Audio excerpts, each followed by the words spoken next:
আম এমন একটা জিনিস যে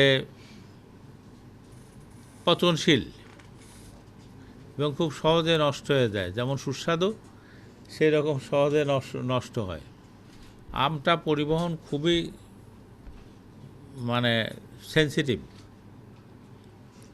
তবে আমাদের রেল যে ভাড়ায় আম পরিবহনের ব্যবস্থা করছে, আমি একটা কথা আপনাদের কাছে জিজ্ঞেস করতে চাই। আপনারা বলছেন যে 3-4 বার আমটা লোডিং আনলোডিং করতে হয়, এর জন্য একটা খরচ আছে। আচ্ছা, এই খরচটা কি আমরা কুরিয়ার সার্ভিস দিয়ে হোক, ট্রাকে যে পাঠাই, এর থেকে কি বেশি পড়ে? 3 বার, ধরেন 3 বার লোডিং আনলোডিং করতে হলো।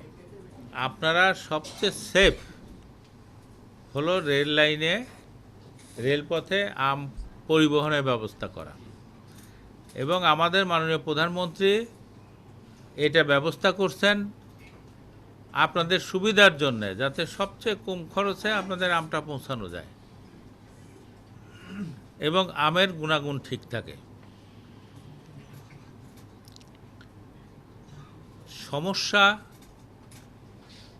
আমরা শুরু করছি, তো সমস্যা থাকবেই। যখন শুরু করা যায় তখন কিছু কিছু, যত বেশি আপনারা এই কাজ আগায় নিয়ে যাবেন তত বেশি আপনারা যে ত্রুটিগুলো ধরা পড়বে।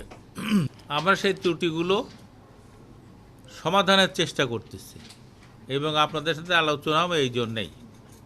প্রস্তাব আপনারা দিচ্ছেন, আমাদের এমপি সাহেবও দিচ্ছেন ডবল লাইন করার জন্য।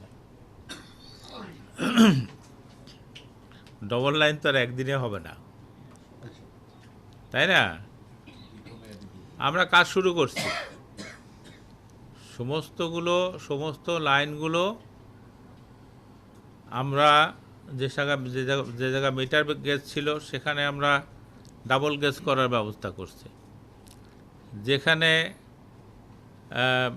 সিঙ্গেল লাইন ছিল সেখানে আমরা ডবল লাইন করার চেষ্টা করতেছি এবং কাজ শুরু হয়েছে। অনেকগুলো জায়গায় আমরা প্রকল্প প্রণয়ন করছি, কাজ আরও শুরু হবে।